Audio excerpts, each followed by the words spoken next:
പഴയകാല സിനിമകൾ ഇഷ്ടമില്ലാത്തവർ വളരെ കുറവായിരിക്കും. ആ സിനിമകളിലെ പശ്ചാത്തലവും ഗാനങ്ങളും ബിജിഎമ്മുമെല്ലാം പലരുടെയും ഫേവറിറ്റ് ലിസ്റ്റിൽ മുൻപന്തിയിൽ തന്നെ ഉണ്ടാകും. എന്നാൽ പുതുതലമുറയെ സംബന്ധിച്ച് ഈ ചിത്രങ്ങൾ അക്കാലത്തെ തലമുറയെപ്പോലെ തിയേറ്ററുകളിൽ പോയി കണ്ട് ആസ്വദിക്കാൻ കഴിഞ്ഞില്ല എന്നത് വലിയ നഷ്ടം തന്നെയാണ്. എന്നാൽ ആ നഷ്ടം നികത്തിക്കൊണ്ട് പഴയകാല ചിത്രങ്ങൾ ഇപ്പോൾ റിലീസ് ചെയ്യുന്ന പ്രവണത വർദ്ധിച്ചു വരികയാണ്. 4K മികവിൽ പഴയകാല ജനപ്രിയ ചിത്രങ്ങൾ റിലീസ് ചെയ്യുമ്പോൾ വലിയ സ്വീകാര്യതയാണ് പ്രേക്ഷകരിൽ നിന്ന് ലഭിക്കുന്നത്.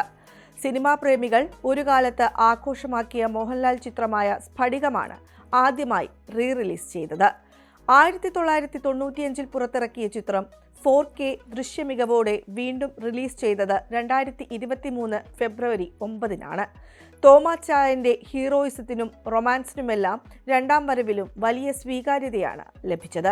ഇപ്പോഴിതാ ഈ വർഷം റിലീസ് ചെയ്യാൻ ഒരുങ്ങുകയാണ് സിബി മലയിൽ സംവിധാനം ചെയ്ത ദേവദൂതനും ഫാസിൽ സംവിധാനം ചെയ്ത മണിച്ചിത്രത്താഴും.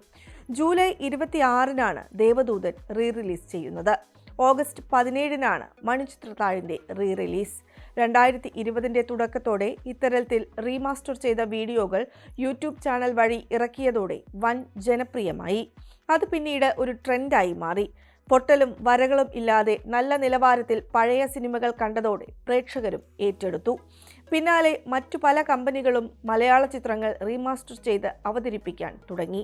പഴയ നല്ല സിനിമകൾ മികച്ച ദൃശ്യമികവിൽ അവതരിപ്പിച്ചാൽ കാണാൻ പ്രേക്ഷകരുണ്ടെന്ന് ഉറപ്പായതോടെയാണ് ഇപ്പോൾ റിലീസുകളും എത്താൻ തുടങ്ങിയത്. 4K മികവിൽ റീമാസ്റ്ററിംഗ് ചെയ്ത സിനിമകൾ എത്തുമ്പോൾ ചർച്ച ചെയ്യുകയാണ് എന്താണ് സിനിമകളുടെ റീമാസ്റ്ററിംഗ് എന്നത്. എന്താണ് ഈ റീമാസ്റ്ററിംഗ്? ആദ്യകാലങ്ങളിൽ പഴയ ചിത്രങ്ങളുടെ ഫിലിം പ്രിന്റുകളിൽ നിന്നും സാധാരണ രീതിയിലാണ് സിനിമകൾ ഡിജിറ്റലിലേക്ക് പകർത്തിയെടുത്തിരുന്നത്. ഇത്തരത്തിൽ പകർത്തിയെടുക്കുന്ന സിനിമകളിൽ പിന്നീട് ചെറിയ രീതിയിലുള്ള എഡിറ്റിംഗ് ജോലികൾ മാത്രമാണ് ചെയ്യാറുള്ളത്. എന്നാൽ സിനിമകൾ റീമാസ്റ്ററിംഗ് ചെയ്യുമ്പോൾ സാങ്കേതിക വിദ്യയുടെ സഹായത്തോടെ പരമാവധി മികച്ച നിലവാരത്തിലേക്ക് ഫിലിം പ്രിന്റുകളിൽ നിന്നുള്ള ദൃശ്യങ്ങൾ ഡിജിറ്റലിലേക്ക് പകർത്തുന്നു.